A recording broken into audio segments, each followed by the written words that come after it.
Thank you for watching Weekend Pride. Welcome back, and we continue with stories making headlines. And now we go to Nakuru County, where L.Nakuru National Park is one of Kenya's largest rhino sanctuaries and home to other wildlife, including lions, leopards, buffaloes, and giraffes. But did you know that the national park was previously a 30,000-acre ranch owned by a white settler who reared beef cattle?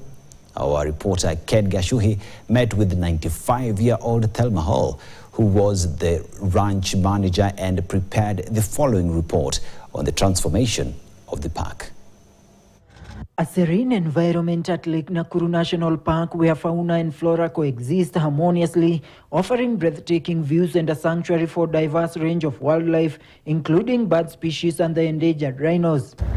Before Kenya got her independence, the park was a private ranch owned by white settler Caswell Boy Long and his wife Lady Cloud Hamilton, bordering Lord Delamere's ranch, now Soisambu Conservancy.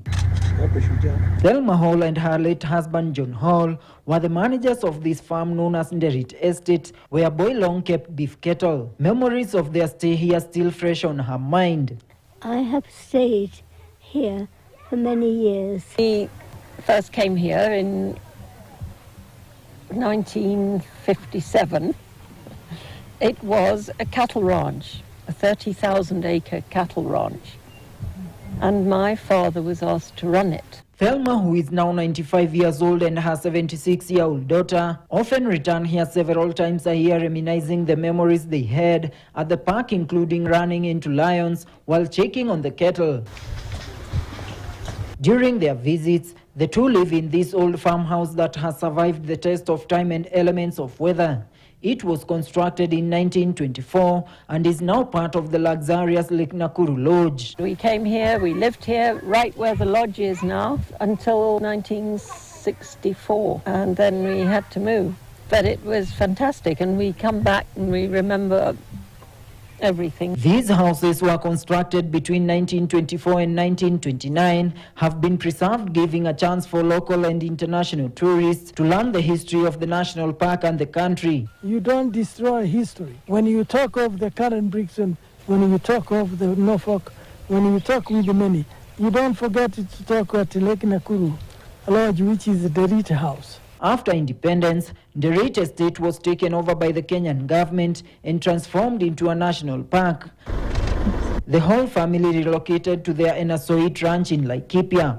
During their visits here, they witnessed the transformation of the park, where herds of beef cattle have been replaced by herds of buffaloes. The lake was literally quarter the size in those days. And there was one year while we lived here, the lake actually dried up. We had buffalo, lion, leopard. With climate change, the Halls can barely recognize the lake, which has continued to claim more territory. Fish have also been introduced into the lake. The decrease in its salinity, however, disrupting the natural habitat of the flamingos. Because it's increased in size so tremendously, I think it's brought in a lot of fresh water, so the soda content is less, and the feeding grounds are less. With the skyrocketing demand for land and subsequent subdivision and increasing cases of land grabbing in the area, the Halls have emphasized on the need to protect L.Nakuru National Park for posterity. If they don't preserve it, it'll get less and less until there's nothing left. They reveal that during the time, there was no poaching and the animals peacefully coexisted with the residents and ranchers, which is in sharp contrast to the modern world. People didn't kill the animals. I loved it. I loved it. That's why I love coming back. Ken Gashuhi, KTN News. Now, Kenyans have been urged to take advantage of the ongoing